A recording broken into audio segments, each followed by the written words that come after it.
পাশাপাশি আরো কিছু গুরুত্বপূর্ণ খবর আপনাদের জন্য থাকছে, যেমন ধরুন পুরো নিয়োগ দুর্নীতি সংক্রান্ত খবর। আচ্ছা, ভাবতে পারেন যে নিয়োগের জন্য যেদিন বিজ্ঞপ্তি দেওয়া হয়েছে সেদিনই একেবারে ইন্টারভিউ পর্যন্ত নেওয়া হয়ে গেছে। যেদিন বিজ্ঞপ্তি দেওয়া হয়েছে যে পুরো নিয়োগ করা হবে সেদিনই ইন্টারভিউ হয়েছে, সেদিনই জয়েনিং হয়ে গেছে। অর্থাৎ একই দিনের মধ্যে নোটিশও এলো, ইন্টারভিউ দিয়ে গেলেন কয়েকজন, আবার জয়েনও করে গেলেন। এও সম্ভব? দক্ষিণ দমদম পুরসভা তথ্য তো তাই বলছে। আমার সঙ্গে রয়েছেন প্রতিনিধি অর্পিতা। কিভাবে সম্ভব?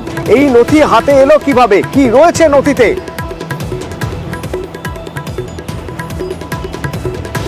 দেখো, সিবিআই সূত্র থেকে খবর যে পুরো নিয়োগ দুর্নীতি যে মামলা, সেই মামলাতে যে চার্জশিট সিবিআই জমা করেছে সেখানে চার্জশিটে উল্লেখ রয়েছে যে দক্ষিণ দমদম পুরসভার যিনি প্রাক্তন চেয়ারম্যান অর্থাৎ এই পাঁচু গোপাল রায় এবং অয়নশীল, এই দুজনের বিরুদ্ধে চার্জশিট জমা পড়েছে আদালতে।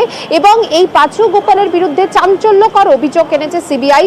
সেখানে চার্জশিটে উল্লেখ রয়েছে যে ভরা যখন করোনাকাল, সেই করোনাকালের সময়ে একই দিনে নোটিফিকেশন, একই দিনে ইন্টারভিউ, একই দিনে তাকে ডেকে সেখানে তাদের এই অ্যাপয়েন্টমেন্ট লেটার দেওয়া, অর্থাৎ চাকরিতে জয়েনিং যে লেটার সেটাও কিন্তু সেদিনকেই দেওয়া হয়েছে বলে চাঞ্চল্যকর অভিযোগ এই পাঁচু গোপালের বিরুদ্ধে। সিবিআই সূত্র থেকে খবর, মোট 29 জনকে চাকরি দেওয়া হয়েছে ভরা করোনাকালে এই পাঁচু গোপালের বিরুদ্ধে। তার বিরুদ্ধে যে অভিযোগ আনা হয়েছে সেটা কিন্তু বিস্ফোরক অভিযোগ। তার কারণ কি?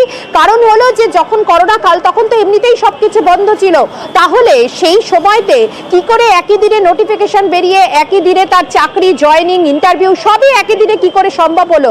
আর সেই জায়গা থেকেই কিন্তু তদন্ত করতে গিয়ে তারা যেটা বলছেন যে অয়নশীলের পাশাপাশি পাঁচু গোপাল রায়, তার নামও রয়েছে চার্জশিটে। ইতিমধ্যেই সেই চার্জশিট জমা পড়েছে এবং পাঁচু গোপালের বিরুদ্ধে যে অভিযোগ সেই তদন্ত তারা এগিয়ে নিয়ে যাচ্ছে। সেখানে অন্য কোনো ট্রানজাকশন বা লেনদেন কিছু রয়েছে কিনা, কারণ এই 29 জনের যে একই দিনে চাকরি হয়েছে, এই চাকরির নিয়োগ কিভাবে, কার সম্মতিতে হলো, কিভাবে হলো, এর উপর আরো কোনো মাথা রয়েছে কিনা সেই তদন্ত করছে সিবিআই আধিকারিকরা। সেই কারণে যে চার্জশিট দেওয়া হয়েছে সেখানে 29 জনের বিরুদ্ধে আর কি বেরোবে আমরা জানি না অর্পিতা, তবে এটুকু জানি কোভিড কালের আড়ালে একই দিনে নোটিশ দিয়ে সেদিনই ইন্টারভিউ নিয়ে সেদিনই জয়েন করানো হয়ে গেছে পুরসভায়। এরকম সংখ্যা 29 জন এরকম নিয়োগ পেয়েছেন দক্ষিণ দমদম পুরসভায়। তদন্তে আর কি বেরোয় সেদিকে নজর থাকবে।